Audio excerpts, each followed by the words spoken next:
you'd want a shovel or dynamite, or if I know you, a bulldozer to dig it out of the ground when you got there, because you want as much as you can get. And if you wanted to be sure that you were going to find the gold, get it out of the ground efficiently, you might hire a guide that really knows the area and has been a gold miner before. And most people, very, very, very, very, very few people have all 4 pieces of that puzzle in their offers. This is The Fighting Entrepreneur, the podcast dedicated to entrepreneurs looking to change the world. Learn how to start, build, and scale a business in today's highly competitive business environment. Here's your host, The Fighting Entrepreneur, Anik Singal. What's up, you crazy fighting entrepreneurs? Guess who it is? Yes, that's right. Your favorite person in the whole wide world, Anik Singal. I got a treat for you today. Brought to you by WebinarCon. I mean, this is amazing. We had the one and only Perry Belcher on as a keynote. So here's what happened. At WebinarCon, we had our keynotes during the main event, which was 3 days. And then we did a after party, which was so much fun. We did it the Wednesday after the event was over. By the way, again, I'll repeat myself again and again. If you missed WebinarCon, poo-poo on you. Next time we do anything, you need to engage.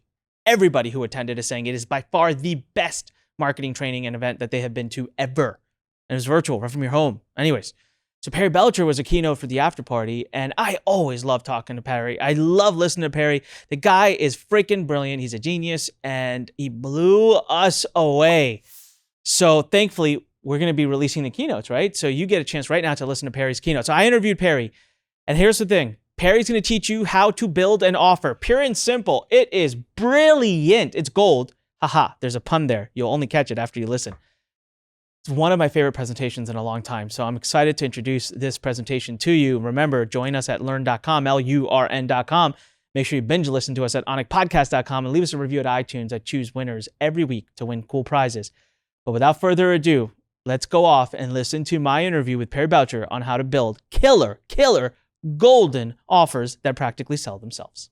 I want to bring on and introduce one of my favorite marketers, one of my favorite business leaders in our industry for a variety of reasons. First of all, I have grown up really admiring his work and just everything he's done. It feels like everything he touches turns to gold. And it's funny. I had a first chance to sit down and actually speak with him recently at WebinarCon. I could not let that opportunity go by. So he was there and I pulled him aside as I got to talk to you. And it felt like no matter what kind of company or what kind of business I talked about, he was like, I got that. I've had that. I'm building that. I've done that. And I was like, man, it's just so much knowledge. But here's the other part. He's like a guy's guy. Like this guy, he's going to make you laugh, first of all. Okay. So you got to make sure you are ready for that. And what you'll see is that no matter how successful or big you get, you could still stay incredibly humble and just fun. And that was probably one of the biggest takeaways I had of hanging out with him for a couple of days at WebinarCon. And I really appreciated and respected that about him. And as busy as he is in his life, and as many fun things as he could be doing, he chose to be here with us at WebinarCon Fidential after party. So I really want us to put it together. I'm not going to let him come on and talk unless I see at least 100 of you blow up that chat, put the word Perry in. Come on, put it in. I want to see a bunch of people, except again, Durcell, do not dare type. You're driving, so we keep you safe. Blow it up. Come on. He needs to see this. Are you guys pumped? Are you excited? Look at that. It's awesome. All right, everyone, without further ado, help me welcome to our virtual stage, Mr. Perry Belcher. Perry, how are you? I'm good. Who was the smartass with the Tyler Perry thing? I don't know who that is. Anyway, it's all good. I'm doing great, man. I'm doing really well. I'm feeling good. I had the Ronas. I got over it. It was cool. It wasn't cool when I had it, but it's really cool when you're over it. It's like hitting yourself in the hammer. Sure feels good when you're done. But yeah, it's good now. The business is pretty good. A lot of exciting new things happening. Some of the old stuff's doing well. Some of it's not doing so well. It depends on the day you look at it. It's a very interesting time right now. New opportunities being born every day. Some old opportunities having to be put on hold for a little while. But yeah, it's good, man. Business is good. Family's good. Everybody's healthy. And, I'm riding, like I was telling you, I was riding my convertible today, enjoying the Nevada sunshine at 137. That's awesome. And you know what? I never knew, for everyone who's watching, I didn't know that Perry had already had COVID, and he did. And So we're really glad that you are okay and that you're looking healthy as ever. So that's awesome. Here's the thing, Perry. I want to ask you a question because you've been making some Facebook posts about it, and I've been saving myself to just ask live in this scenario.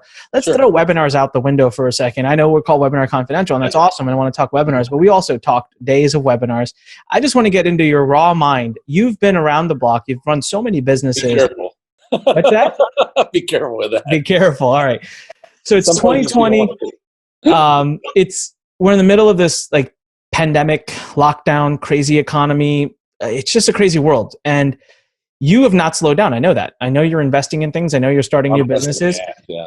Tell us what is interesting to Perry right now in this world. Well, okay. I'll tell you it's a simple one, and I'll tell you a little more specific, right?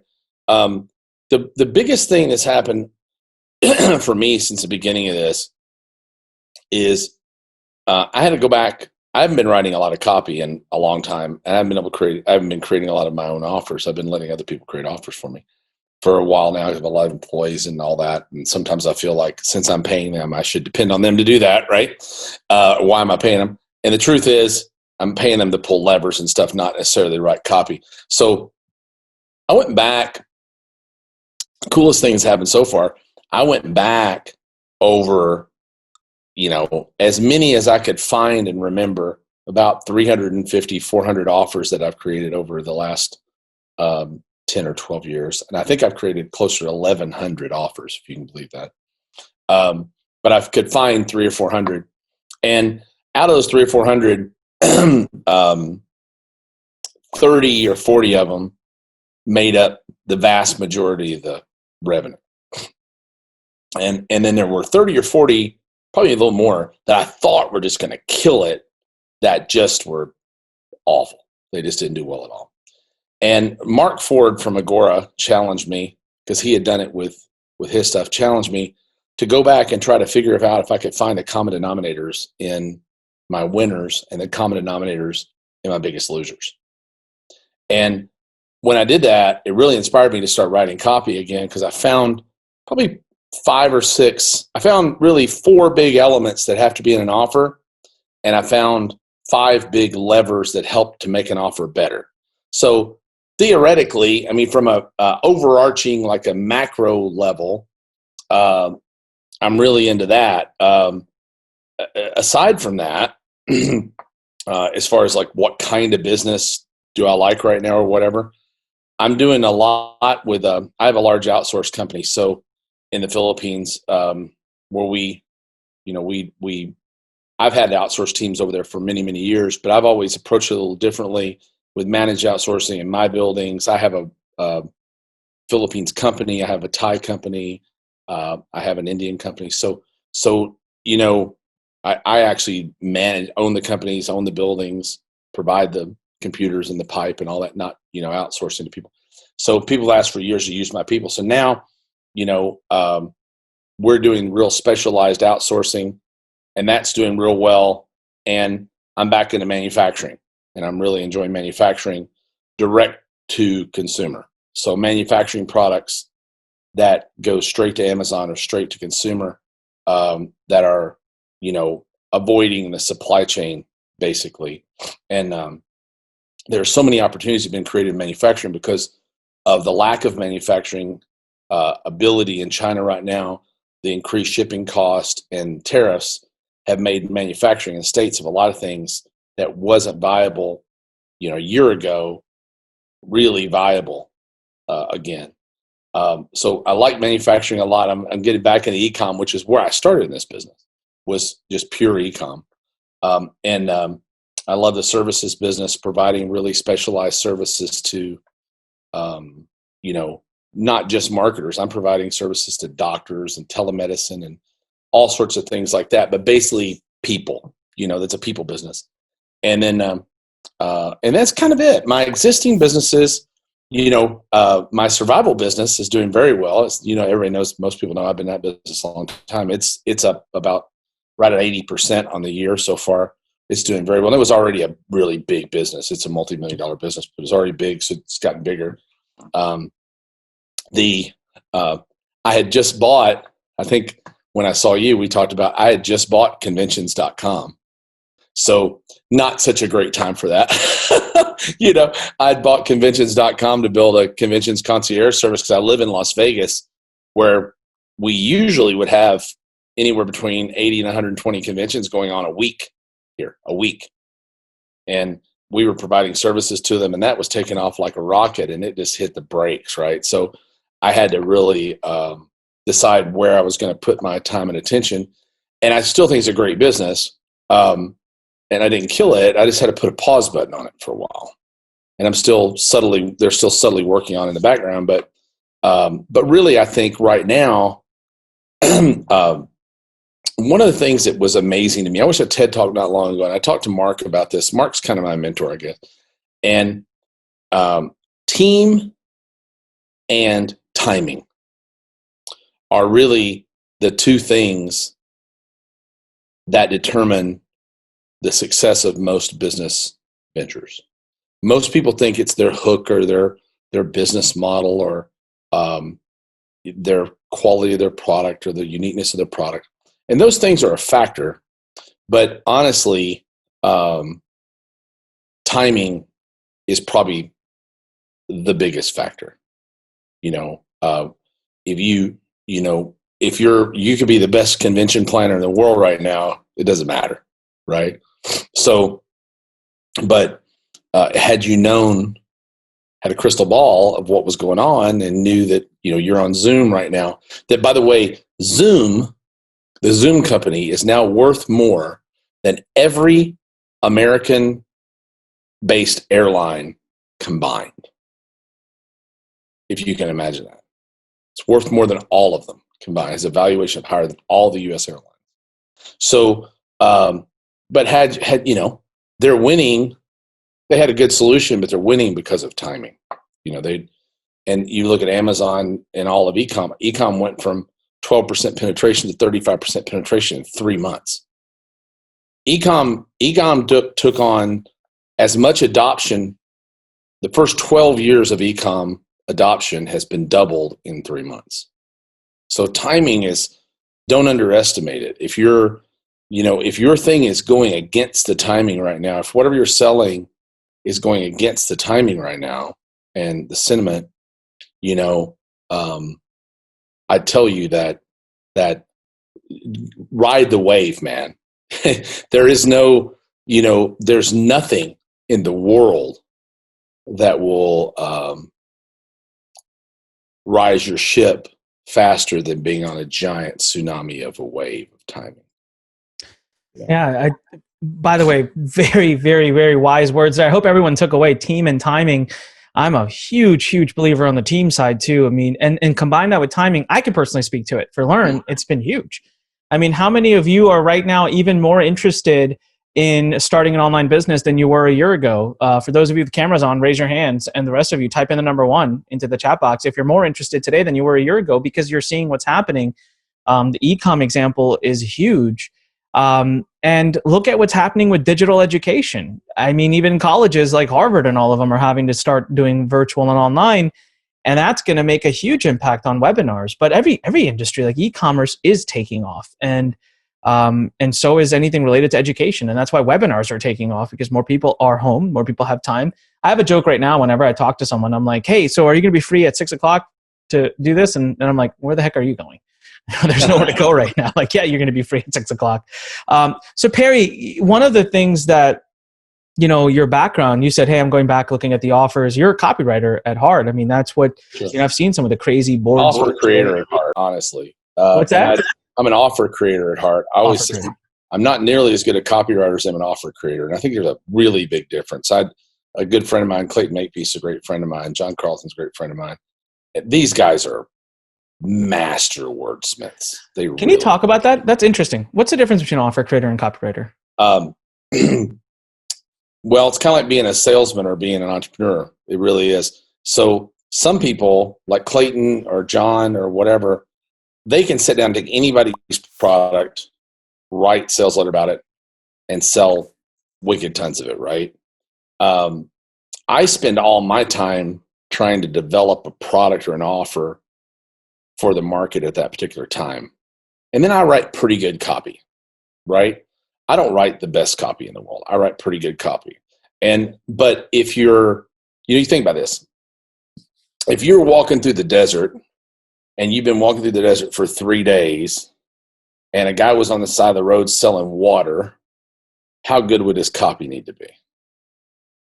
Yeah. He sees a big sign that says water, right?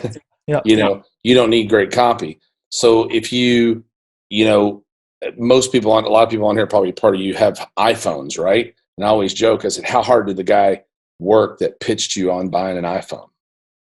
You stood in line to buy the damn thing, right? Yeah. So if you,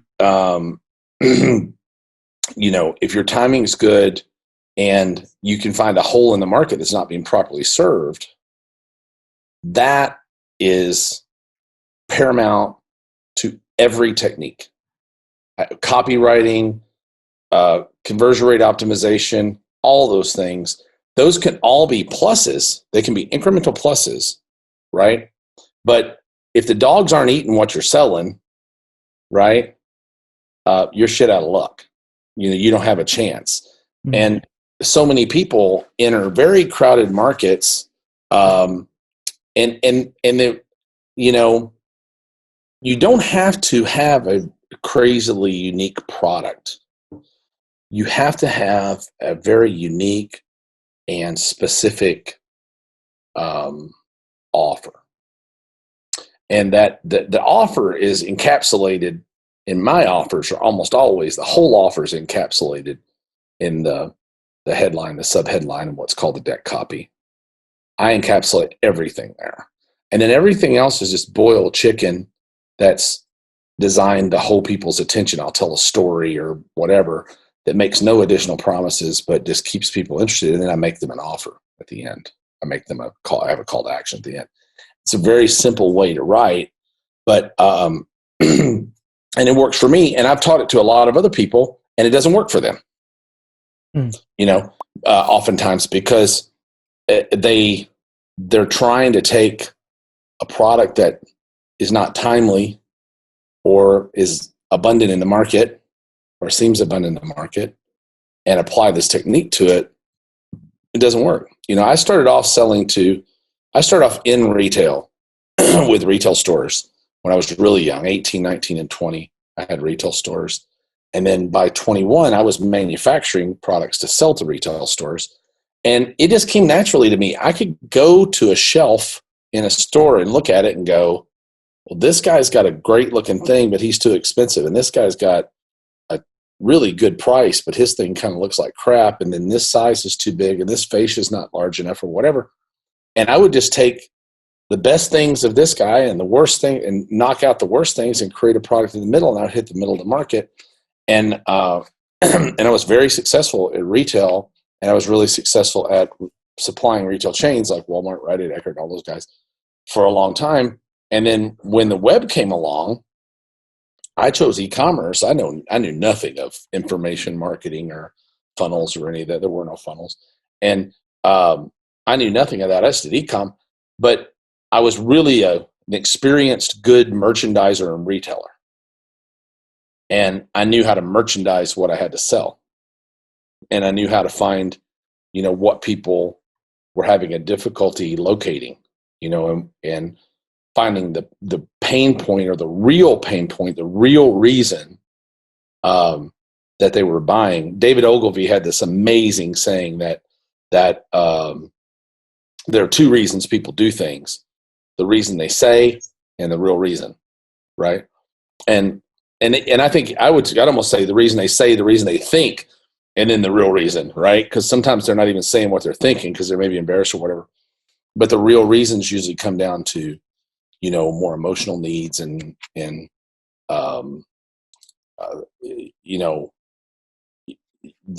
what the emotional benefit is of the purchase, right? Mm-hmm. Oftentimes is not oftentimes, but almost always, other than a commodity kind of purchase, is the reason we buy. I wanted my daughters the other day. We're doing a lot of Amazon stuff. And my daughter was showing me a product. She bought this pest control product, this natural pest control product, and they're selling it with scents and all this stuff. And it's a natural pest control product. So it's made with geranium oil. She said, yeah, it doesn't work that great, but I paid $35 for this bottle of it, right? And she did it because I have a grandson. I have a 2-year-old grandson, and it's hard to believe because I'm 29. And then, and she's got a cat and a dog, and and so she bought this out of more guilt reduction and protectionism of her child and her pets than she did for the efficacy of the product to kill the bugs, right? So there was somewhat of a maternal or mothering instinct about why she chose this over a can of Raid that would have killed the damn bugs, right? So that's that's an example. But I could make an example of almost anyone's product, and tell you that if what you're selling your person is not what they really want to buy so much of the time. And I've got a concept now that I teach people called gold maps, shovels, and guides. And it's, finding out, but you could eliminate the other part if you didn't want to really screw with it.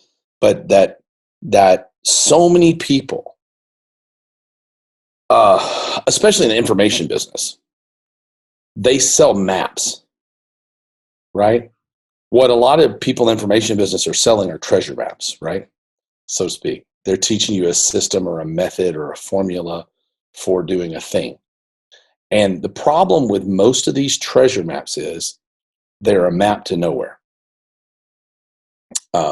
They're not, most marketers are not clear, and I mean crystal, on what the gold is. The goal is the gold, right? What is the actual desired end result of the buyer? And once you understand that gold crystal clear, and you can prove it, right? Which is oftentimes hard to do because people tell you can survey everything. Oh, well, you survey your audience, ask them what they want to buy. It's horseshit. People lie in surveys like crazy, right? There's a really cool survey of God, who did it? Shoe Money did it years ago. Y'all probably remember it. It said, which one of these Facebook ads images do you think I should use on my Facebook ad? And he had cats and dogs and people and chickens, and he had this girl with these giant boobs, right? And was one of the images. And everybody said, oh, they like the kitty cat. Like everybody voted the kitty cat, right? But he wasn't paying any attention to what people were voting. He heat mapped the page. And when he showed the heat map, you couldn't even see the girl with the boobs. It was just bright red, right? So people were saying they loved the kitty cat, but everybody was staring at the boobs, right? So you can't trust, you really can't trust your customer to tell you what they want. They vote with their wallet.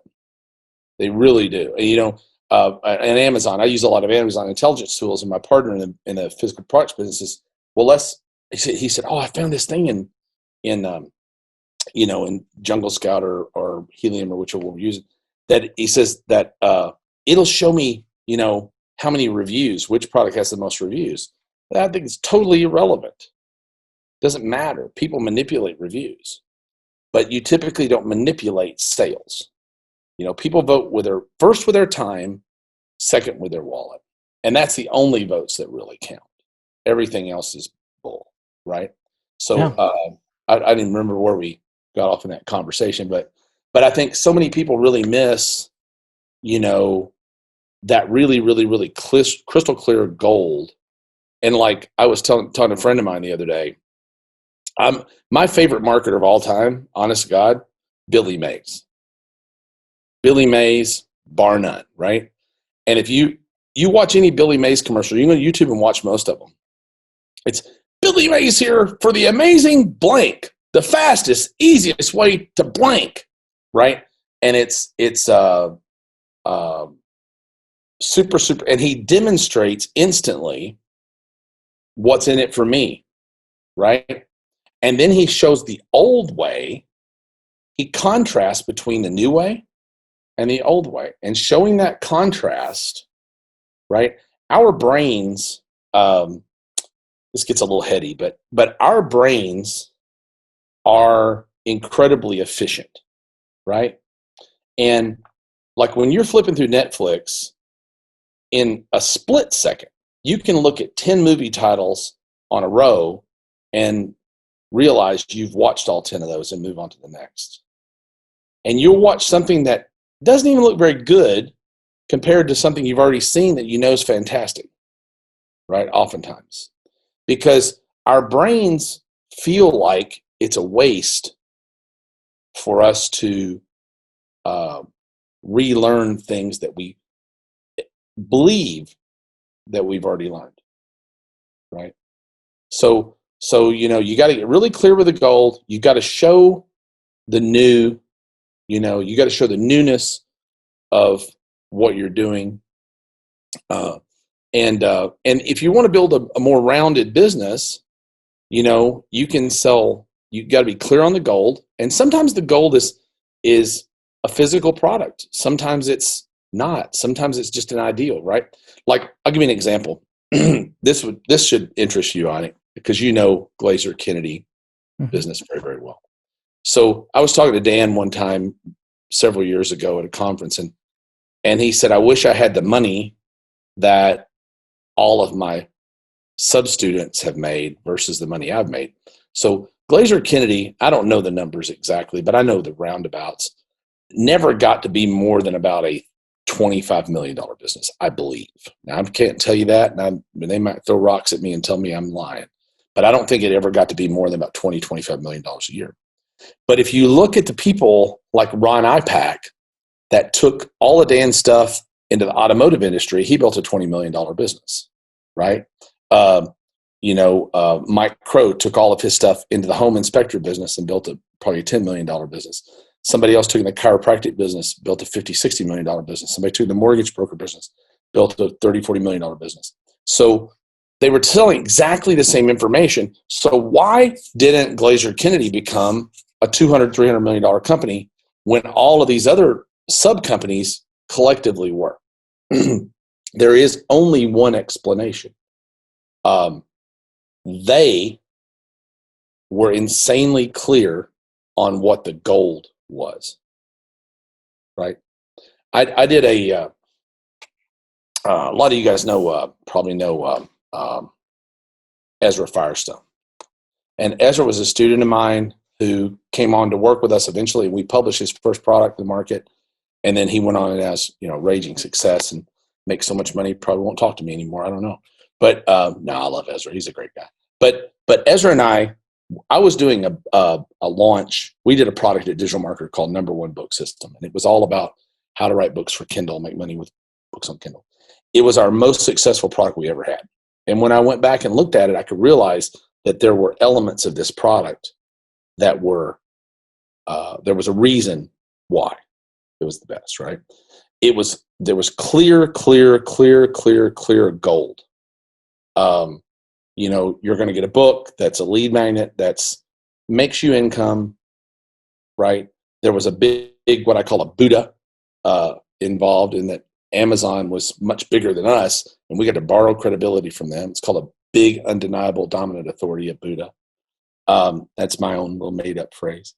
And we had the whole puzzle. We had the gold. We clearly defined the gold of a legacy, authority, all the benefits of having a book, right? We had a map. We had a great system with a lot of hacks and tricks and edges and strategies. That information in and of itself is somewhat commoditized and everywhere. The strategies and the systems that accompany the information, that organize the information, that's where the value is. What you know is not worth that much. The organization of what you know, the strategy that you can give people what you know is worth a great deal, right? It helps to leapfrog.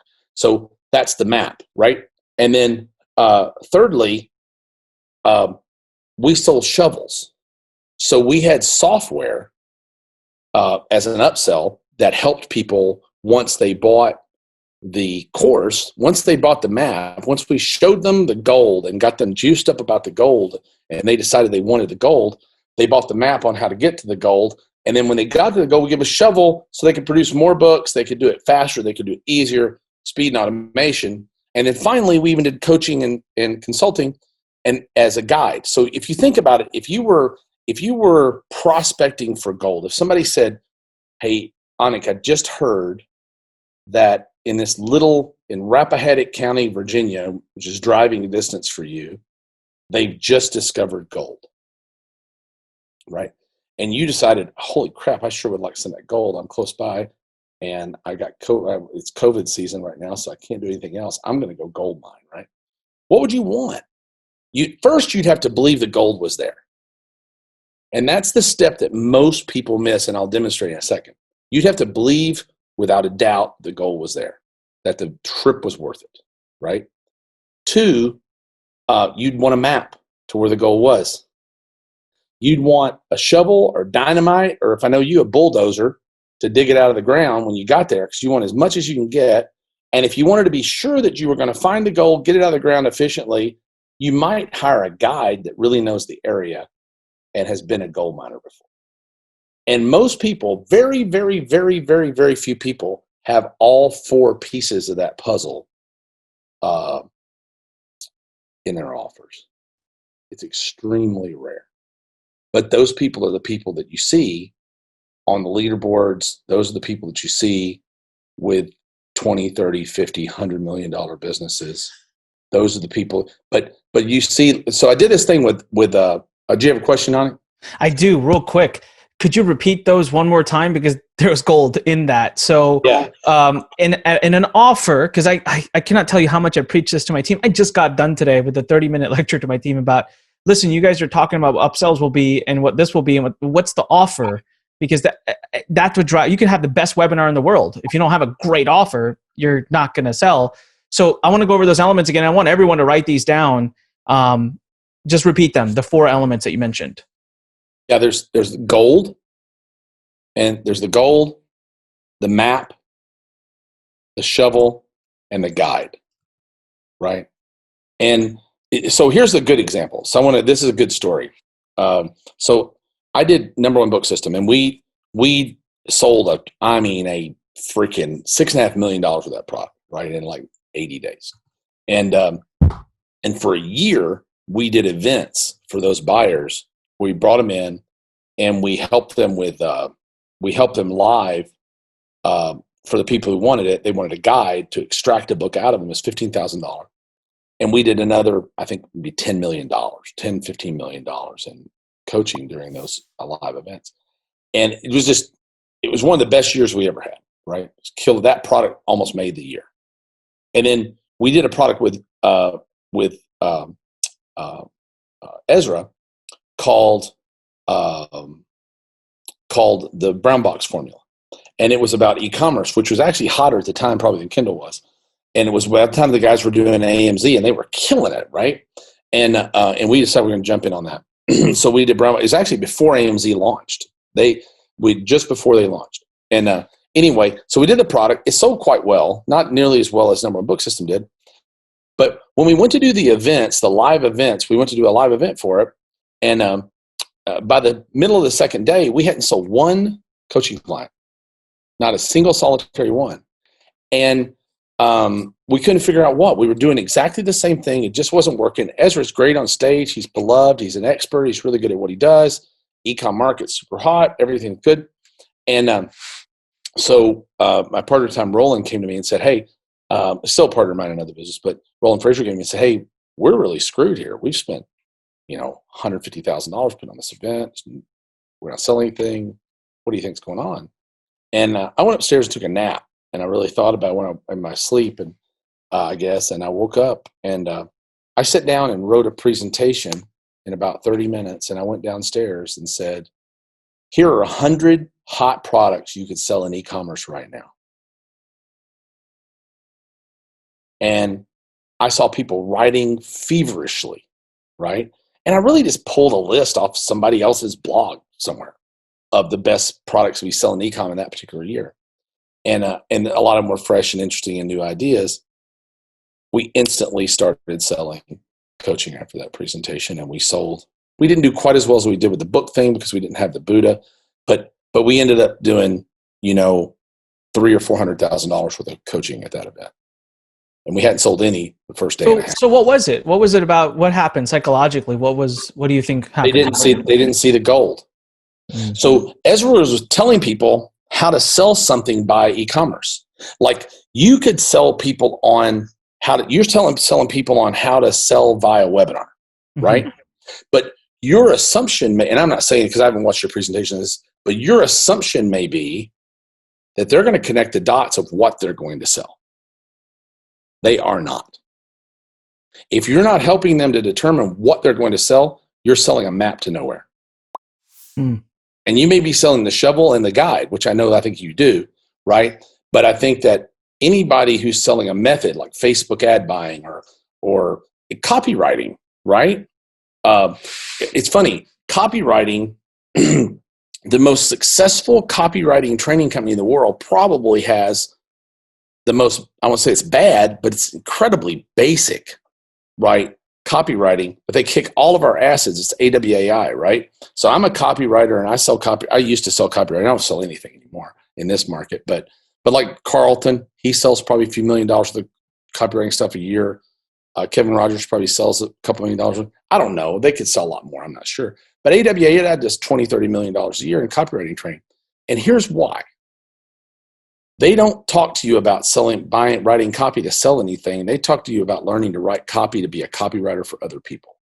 They clarify where the gold is, right? You don't have to have a product. You can just learn to write copy with AWAI and then go to Anik Singal and he'll pay you a lot of money to write copy, or go to Tom Beal and he'll pay you a lot of money to write copy, or go to Ron Douglas and he'll pay you a lot of money to write copy. And if you're a good copywriter, Andy, we all would. Right? If you're a good copywriter, we're all going to be willing to pay you to write copy for us. So, but that's the big difference in their offer. They paint a picture. They call it the barefoot writer. You're sitting with your laptop on a beach, not getting paid a nickel a word, but being paid $10 a word to write a very different kind of letter. Right? You're not writing a novel. Just to write a simple letter, you can get up to $10 a word. And people are clamoring to pay you. So the gold is really, really, really clearly identified there. Okay, we got to pause here. Everybody, I hope you understand just the gold that was shared. I've been copywriting forever. And I know, Perry, you said you're an offer creator before you are a copywriter. But my friend, right there, you proved to everybody just, they go hand in hand. So I want you all right now to type in a number one. If that alone right there, just Perry's last 15 minutes was worth every penny that you've invested in Webinar Confidential. I mean, it was worth 10 times that, because I'm looking at my own offers. It's funny, Perry, as you say that, I'm looking at all of Lurn's offers, and we have a couple that just kill it, that do really well. And then we have a couple that I love, and I'm like, these are great products. Why are they not making it? And it's that. Actually, in one of them, I already said we're missing the shovel. We're missing the shovel, and in one of them, we're missing the guide. So that right there, so as you're building your offer, right, and you're thinking about what you're offering your customers, you've got to sit back and say, okay, did I build the gold? Do they see the gold? Will they believe in it? Did I give them the map? So do they believe that it's a perfect map, takes them right to it? Did I give them the shovel? And then did I give them the guide? That is flipping genius. Perry, I have a side story for you. I've never had a chance to tell you, and you brought it up, and you're going to get a kick out of this. So a product in our company at Lurn that has at this point sold, I don't even know, man, $35 or $40 million worth. And I can't even I try to stop selling it, and the market's like, screw you, we want to buy more. It's called Inbox Blueprint. We since changed the name. It's now called Email Startup Incubator. But here's this funny story that you won't even know. The name of this offer was inspired. I remember exactly where I was sitting. It was before bed. I was lying around on bed. I got an email from, it was someone, and it was about something called the brown box formula. No, really? Yeah. And I remember thinking, damn, I like that name. What's that? I probably wrote that back in the day. I go back and look at all these offers. I wrote that offer, and I probably wrote all those emails. I go back and read those now, and I go, damn, that guy was really good. I wrote amazing copy back then. It's like writing songs, I think. I bet Neil Young would love to sit down and write songs like he did in the past, or, I think you get this certain period of time where you're really, really, really good at that. But I don't know, man. You're still killer at it. I've seen some of the boards that you plan. But so that's where you think about it, right? Brown box, inbox. Yeah. Formula, blueprint. Like, I want it to be different enough, but exactly. And man, I mean, it's continues to be. And you probably talked to them about selling affiliate offers, right? Yeah, we teach them basically how to use it. Why? But see, that's why. If you said learn email marketing, half your people in here go, well, fuck, I didn't got anything to sell. Pardon my French, but I don't have anything to sell. Why do I want to learn email marketing for? I don't have anything to sell. If you say, I'm going to show you how to find an unlimited field of products. Let me give you an example. I get paid 45% for every one of these ebooks I sell. Or this ebook pays me 75% of the money of every one I sell. All I do is put people on a list and send them emails and they buy it. Mm-hmm. And but if you say, I'm going to teach you how to get great open rates, great clicks, get your list health great, it's going to be awesome. That product's going to shit the bed because there's no connection to the goal. In the real estate investing market, the offer that's worked for years has been called the bird dog offer. And that offer just says, look, you go find the deals, bring them to me. I'll do the deals and split the money with you. And people get that and they believe it. There are those parts to the thing, there's the tools. To me, any upsell should be a shovel. Your upsell should always be shovels, speed and automation. They're the best upsells in the world. I've never had anything beat a shovel, a speed and automation. So you think about it. You crossed the chasm one day and decided to buy a treadmill because you want to get in shape. And then I say to you, hey, if you'll use these resistance bands and take this supplement, you're going to get 3 times the result in the same amount of time. Who's not going to buy that? Everybody has a hard time crossing the chasm to the buy, but once they've crossed the chasm into the buy, they're in, right? So now all they want to do is get a faster result with less effort, right? Because again, our bodies and brains have evolved very little from cavemen. And we always say in the market, well, you can't say the word work because all of our people are lazy, right? It's not true. They're not lazy. The brain is insanely efficient. And if you tell the brain's decided to do a thing, and you tell the brain that, look, you can do this faster with less effort, this little reptilian brain, there are 3 brains in your head, this little reptilian brain back here is going to recognize that even subconsciously and want that advantage. There's no doubt, And the maps, most of us are good in information space of organizing steps, processes, and strategies. You don't really talk about that much, but people oftentimes get the upsells wrong. Software makes a great upsell. I've got a friend of mine right now has a company. They're freaking crushing it. They're going to very big authors of big thought-changing books and creating software, partnering with those authors to create software to do whatever is in the book faster and with less effort by using the software tool. And they're killing it, right? Those are, and really that's it. And then guides are just, coaches, consultants. I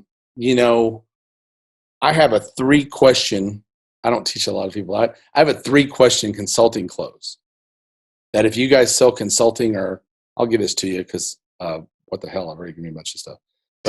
But this is probably worth, to a lot of you guys, it could be worth tens of millions of dollars. I've got a close that if you're talking to a qualified customer who has the money, I'll close 75% on a single phone call. I've closed a $250,000 phone. I've closed a $250,000 deal in 21 minutes on the phone with this close. All right, let's hear it. After 4 other phone calls with other people. And basically, this is the guide close, right? And you could do it automated, but it's much better to do it one-on-one. And you don't hardly do anything. You do very little. You just say, I'd say, Tom, it's so good to talk to you today. Before we get started, because we never get started. Before we get started, do you mind if I ask you a couple of questions so I can probably serve you the best? Tom says, sure, go ahead. You always ask permission. So Tom, I want you to imagine with me for a minute that we're sitting here a year from today. And you're like, damn it, I'm so glad I met that Perry guy. And I remember us talking a year ago, and that conversation changed my life. And now I have everything that I want in life. Now, I'm not talking about the product at all. It doesn't matter. It's irrelevant. Everything that I wanted to do has happened now. It's awesome. Can you describe to me what that looks like? Just tell me what it looks like to you. Everything you want, what's it look like? Well, I want to make $500,000 a year. Okay. Why do you want to make $500,000 a year? Why is that number the thing? Well, I really want to get a boat. Well, why do you want to get a boat? Try to dig a little deep into why, and let them begin. They're going to start visualizing these wants in their head. If you say it, it's a lie. If they say it, it's the absolute truth. And at the end of that question, I'll always say, well, Tom, that was kind of a test. Because I only work with people that know what they want, because if you don't know what you want, I can't help you get it. And I just want to say, congratulations, you passed the first test. And they always really like that they passed the test. I said, do you mind if I ask you another question? Sure. What do you think's, what you want is, let me just recap. You want this, this, and this, yeah? So what do you think's kept you from getting that so far? Well, I'm working too much. I don't have the time. I haven't had the money. If they're reasonable, and I am very serious about that. If people can't clarify what they want, I don't take them as clients ever. And then I'll ask them that second question. And if it's like, well, I gave a bunch of money to Anik Singal and he screwed me over. And then Ron Douglas, I bought his thing and it was shit. And Tom Beal, he was terrible. And Andy Asong told me I was going to make money with this big affiliate offer that he was promoting. I didn't make nothing.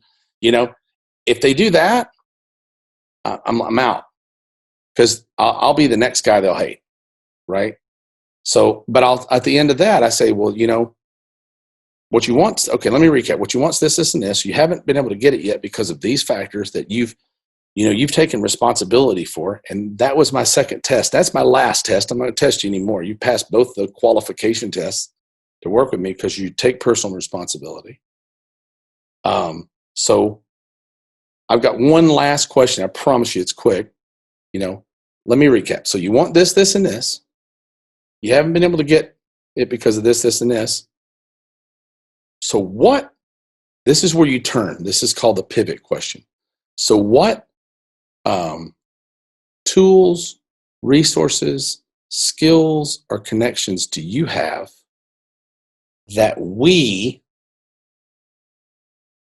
can use to overcome these obstacles to get you to these goals?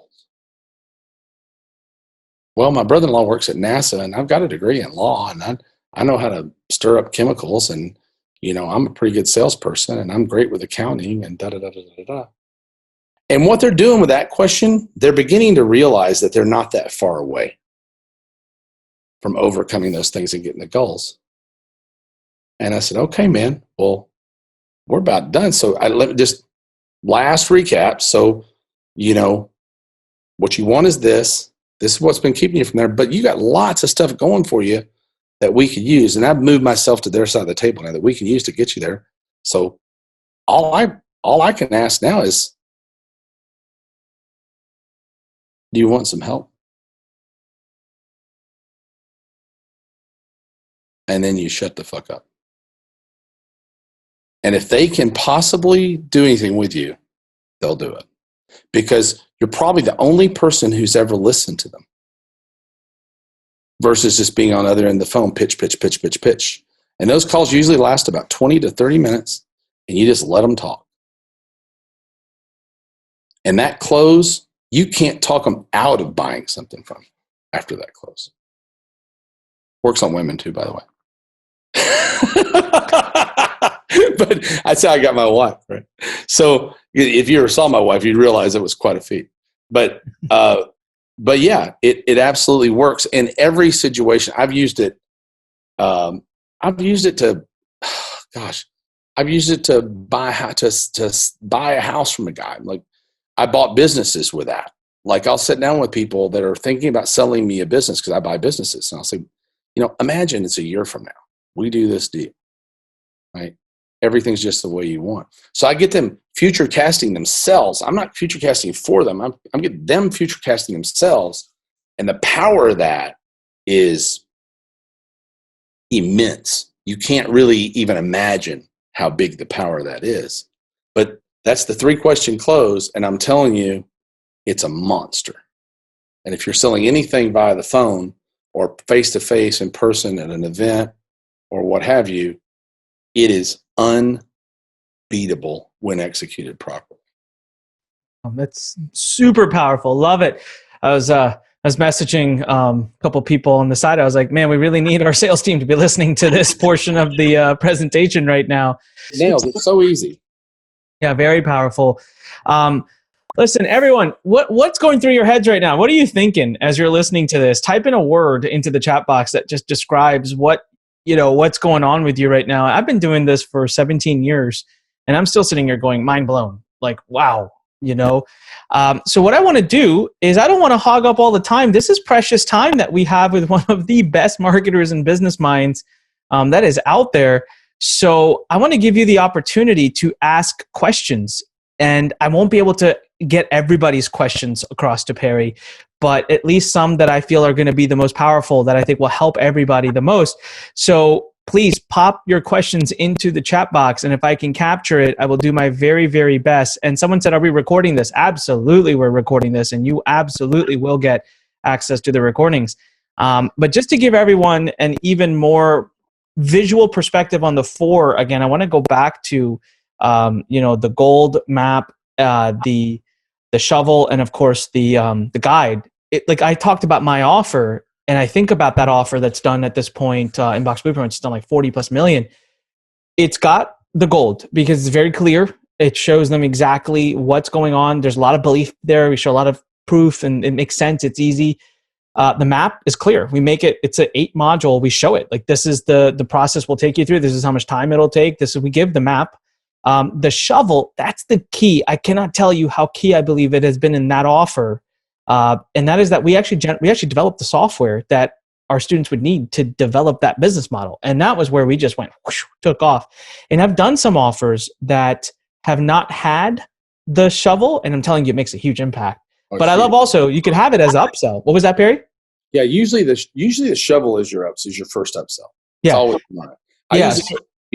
A real simple way to implement that is to say, hey, you bought, like I sell a course on how to buy and sell scrap gold in my surroundings. And that pitch goes, you want to learn how to buy and sell scrap gold, buy this course. They buy the course. And then I sell a whole box full of tools.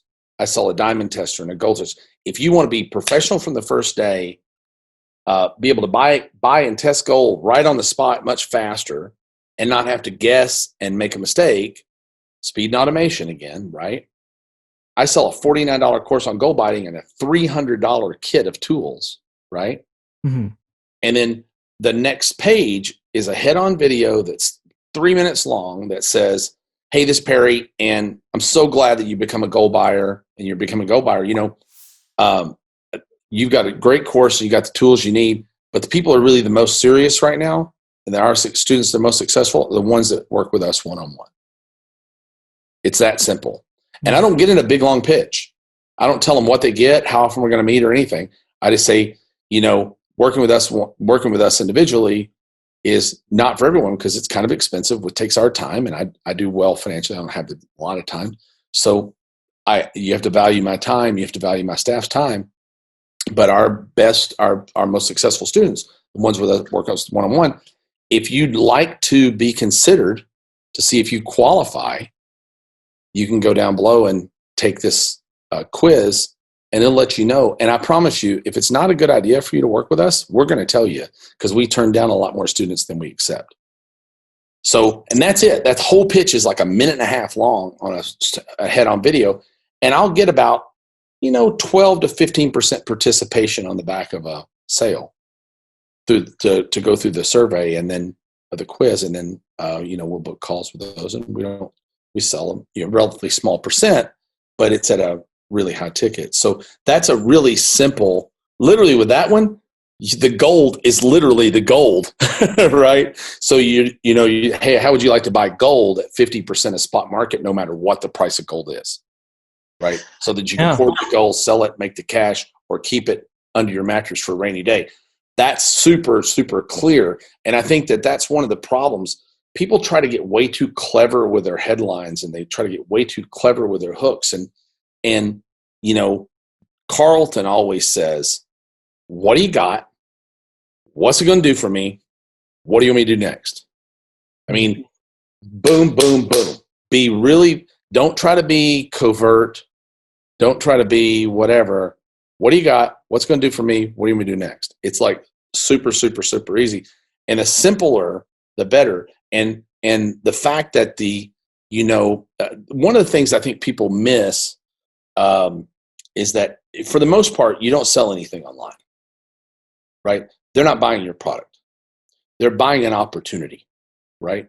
And if you understand that and you're selling an opportunity, not a product or not a course, you're going to sell a lot more. And people don't understand what makes a good opportunity. A good opportunity is new. It's new, right? Always new. That's number one. That's the reason with all my headlines always start with finally, comma, blank. That's an old Ogilvy trick. Because that word finally, if you've got a headline that's working right now, I challenge you to put the word finally and comma in front of it and do better. Because that one word implies new, right? So it has to be ultra specific, right? It has to be useful, and it has to have an implied expiration date. That's what makes a great opportunity. It didn't exist before, and it's going to go away soon. It's new, it's useful, and it's incredibly specific. And if you get those 4 things down, now you're selling an opportunity. And then the only other thing that you really need to know then, and there's really only one other piece to this whole thing, you need to make sure that it's very simple and you're selling one idea, one concept. You're making one promise. Because for years and years, I audited copy for people for a fee. And I don't do that anymore. I used to. And by the way, people are like, where do I buy this? Where do I buy something? I don't have anything to sell you. Sorry. Anik might have some. They might have some to sell you. I don't have anything more. But I used to do this thing called a points of belief audit. And if you're asking people to believe 3 things in your copy, you're probably going to lose. If you're asking them to believe 2 things, you got a good chance of having a soft offer. If you can figure out the one thing they want, promise them that one thing, and provide a ton of proof that they're going to get it so that they believe it, right? If you think about it, if I tell you, hey, I heard there's gold in this woods in Bethesda, right? You'd be like, yeah, I bet there is. But if 5 people started telling you about it, you believe it more often. If you saw on the news this guy pulling this big chunk of gold out of the ground, going, farmer finds brick of gold in Bethesda and sees tons more is like on the ground everywhere in this big cave, and there's gold in the river, and the government's done a new assay down here, and that may be the biggest gold rush since Alaska, right? Now, right, you've provided proof. And that's where we did so well with the Kindle system. The news was showing that Kindle books were outselling print books. We released that product just as Kindle books officially outsold physical books for the very first time, right? And if I were to do it all over again, and I might do it, right now, Audible is actually generating more dollars than Kindle. So you could do the whole thing all over again with audiobooks, right? So there's a business idea for somebody if they want one.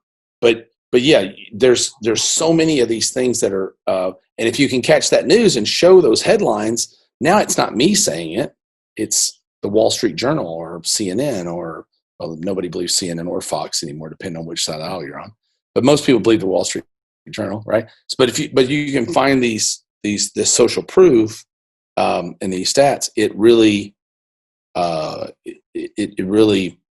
gets you over the hump. But that points of belief audit, I can't stress it enough.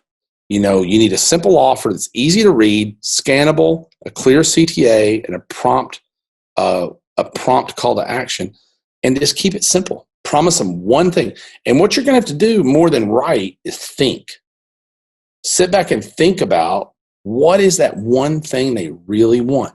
Why do men want to buy powder to sprinkle on their head to cover up a bald spot? It's not because they want to cover the bald spot. It's because they want to look youthful. They want to be more attractive. They want to cling to their youth, right? So just make them a big promise, then tell them an emotional story and do a call to action. It's actually not very hard. It's really not very hard. Yeah, especially when we listen to you say it. It's like dead easy, right? But for the rest of us, it's like, wow, mind blown. So there's a question by Marlon. I kind of liked it. So I'm going to try to see if we can challenge you a little bit. Marlon writes, if you're selling a service like dance that doesn't make money, how can you translate this 4-step gold method to an arena like that? So dance, I'm assuming they're teaching dance. Just like youth dance, or is this like... So let's see, Marlon, if you're listening, give us a little bit more so that we can... While we're waiting, I can tell you this. Salsa for adults. Okay, perfect. I don't know how long you've been teaching dance, Marlon, but I have some really good friends that own dance studios, that own 17 years, cool, that own Arthur Murray Studios, I think, are the ones. That whole business, is a secret dating club. It's actually an activities club for senior women so they can meet men and stay fit and be active and date. It's actually a dating facility. Salsa may be a little bit, doubt it, but I could see selling salsa lessons. If you're selling mostly to couples or mostly to individuals, you're selling to couples, I could see selling that as a way to have an activity with your spouse, how to stay fit, spend time with your spouse, have a better marriage, be more fit, do something sexy together that kind of teases you up before you go home and do the big nasty, right?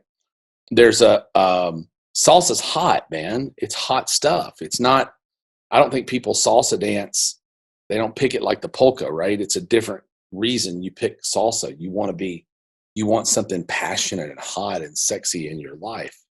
So, I give a presentation sometimes that freak people out, but I always say, the number one reason people buy things is sex.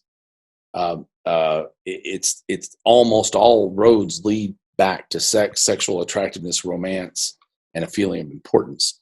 That at the end of the day, that's why everybody buys everything for what it is, right? It's either to get out of pain, right? Or it's to reach one of those 4 goals that I just told you about.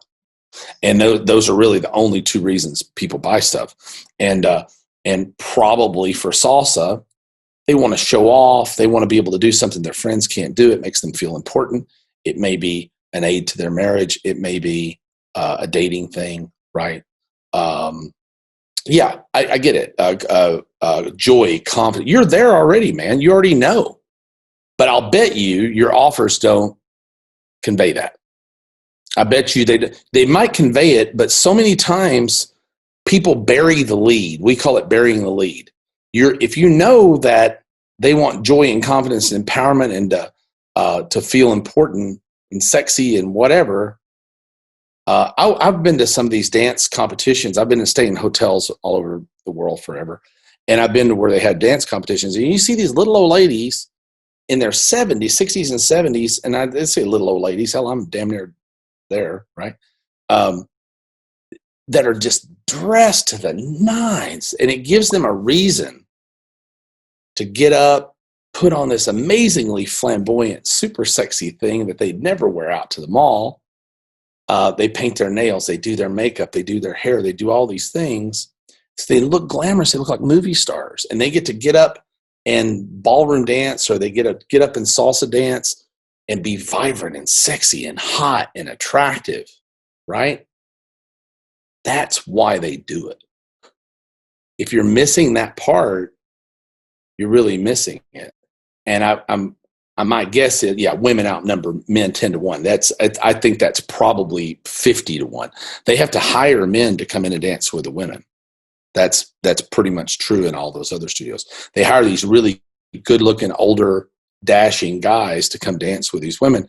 And the next thing you know, they're selling them a $10,000 ballroom dancing cruise. They were. They go all the way up the ladder. They give them lessons, and then there's competitions, and then there's dresses to buy, and shoes to buy, and more trainings, and more dancing, and more trips, and they're going to go dance across Europe and all this. And these little old, rich, oftentimes widowed ladies or retired ladies have a lot of money, and they spend tens of thousands of dollars on this, and it has not a damn thing to do with dancing, right? So that's a really good example. If you can, that was an easy one, actually, Anik. Awesome. Man, really killer stuff. So for those right now, as we kind of wrap up this, and I want to really, really respectful of your time, a lot of the people watching right now are just getting into online marketing, just getting into thinking about webinars. And I really want to ask you, like, what would be a piece of advice that you would give them that they can really resonate with and take home? You've already given a lot, and I feel like that's probably what it is, but I thought I'd ask anyways. Like, if you're talking to someone who's just getting ready, just thinking about their first webinar ever, what would you say? Just don't bite off more you can chew, and don't expect a huge result on your first pass. Do something to do something else to do something else. It was cool. I noticed, I noticed something in Elon Musk and in Jeff Bezos that I've practiced my whole life, and I have just as much money as both of them combined. Only I don't. But both those guys do something that I've done for years. They did one thing to do something else so they could get to do something else, right? When Elon started Tesla, he did that $100,000 sports car knowing that he needed to do a sexy car that had a huge margin or he wouldn't make it, right? He wouldn't have enough money to build the Model S. It was still expensive, but his objective was always to build a $12,000 electric car. But if he'd started off building a $12,000 electric car, it would have taken billions in investment, and he knew he didn't have it, and it wouldn't have worked out. So he had to do one thing to get to the next thing to get to the next thing. When Jeff Bezos started Amazon, they just sold books because he didn't have to carry any inventory. They shipped them out of Ingram Micro. He could upload a database to a website, build a website quickly, and he picked the perfect product to start an online business with. And then they opened up the marketplace to everything else. And now they make most of their money. Most people don't know this. Amazon makes 85% of its money from data services, advertising, and hosting. Yeah.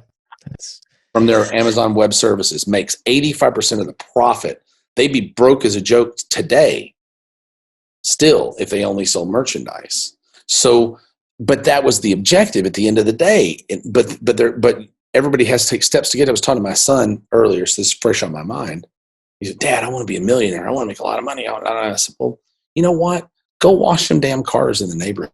Go mow some grass. Learn that business, right? Take some of the money that you make doing that. It's labor intensive, but it won't hurt you. Take some of the money you do that. Maybe get some other kids to go mow the grass. Get some other kids to go wash the cars, right? Start to manage a little bit, outsource a little bit, or invest in something else. Take the money and put it somewhere else. And you'll step up, right? I think one of the biggest challenges I see new people make, they're watching these gurus in the market who have been overnight successes in the last 17 years, right? Yeah. Right? And they're like, okay, I'm going to be just like Anik now. I'm going to be just like Ron Douglas. I'm going to be just like Perry Belcher right now. I'm just going to go do what Perry does. And, I'm running a $55 million a year business now. So it's a totally different kind of business. I don't even want to be doing it, dude. I hate it, kind of, to be honest with you. And I sold 4 businesses in the last 2 years, and man, I wish I could sell you a couple more on it. You got plenty of money. I want to get out of all that stuff and kind of I'm back into manufacturing, which is kind of where I love. That's what I love to do. And I'm fortunately at the point in my life where I can make I was in manufacturing before and I struggled because I didn't have a lot of capital, and manufacturing is capital intensive. I have capital now, so I'm going back to what I really love. I love manufacturing and services. So that's what I'm going to do. It's just don't bite off more than you can chew and be happy. You guys think about this. A lot of you guys on here, I'm seeing some screens and I'm seeing some gray hair here, right? So it amazes me that people go and buy a $2,000 web program expecting to make back 100% ROI on their investment in, even 30 days. It's ridiculous. If I could sell you a $2,000 thing, if I could sell you a house tomorrow for $2,000 that rented for $200 a month, would you buy it? You bet your ass you would. You'd be crazy not to. If I could show you a stock or a mutual fund that you can invest $2,000 in and get back $200 a month, but people don't concentrate on getting back a reasonable ROI. They want to spend $2,000 and make $1 million in the next 90 days. And truthfully, that's just not the way that it works. And if anybody tells you that it is, they're kind of a liar and ain't no truth in them. It's going to take you a while to get your bearings. But be happy with a reasonable return on your investment, right? You can't go buy it's funny. This business is such a great business that, most people, the most reputable people in this business have good guarantees.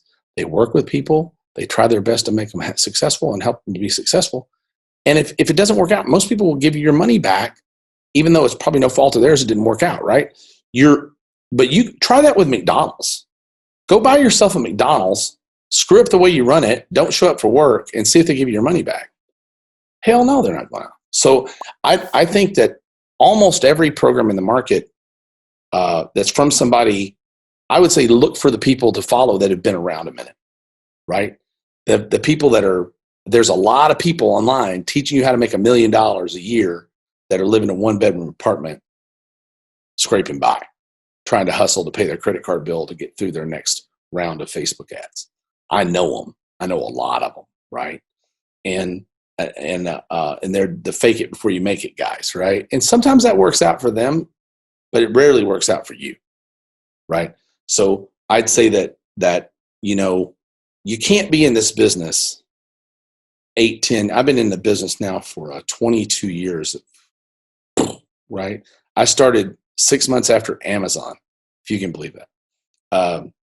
I've been in this business 22 years. Nobody's in this business for a really, really, really long time screwing people over. It doesn't work. And their experience and the hurdles that they've been through, and I'll close with one last thing, that it's hilarious to me that I see these people that climb Everest, and it's a great accomplishment to climb Everest, right? I promise you it's a great accomplishment. I'll never do it because I'm a big old fat chicken.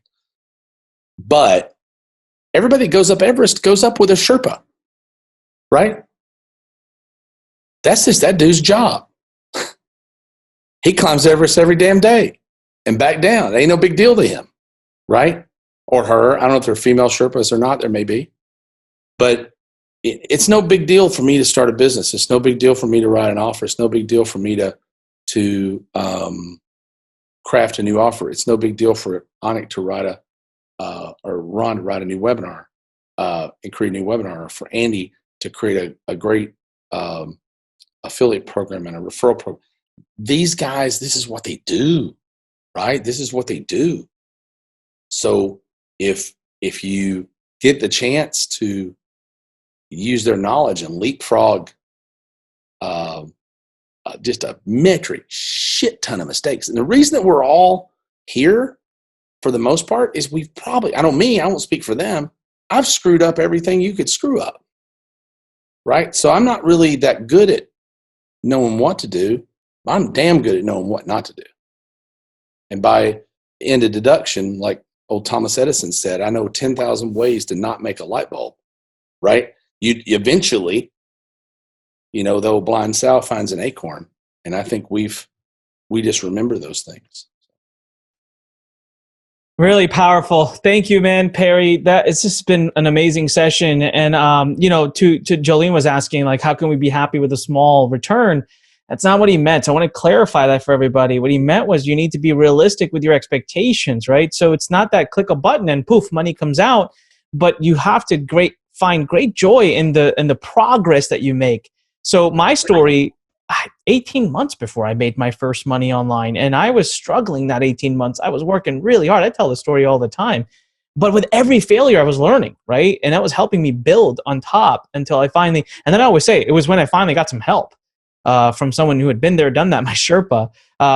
First of all, Perry, when you mentioned that made me laugh because I've literally had that thought before, but I've said, they go up there with Sherpas. So that means these guys are going up and down, left and right. And we make such a big deal about the people that went up there and did it. But what about the guys and gals who just do it every day? That's just their damn job, right? Yeah, like why don't we celebrate them? Because they've climbed Mount Everest like 100 times. And so amazing stuff. Everybody, come on, type in thank you, Perry, if that didn't just blow your mind. It was amazing. Type in thank you, Perry. Let him see your love for him taking time with us and our Webinar Confidential family. What an amazing session. Perry, thank you, sir.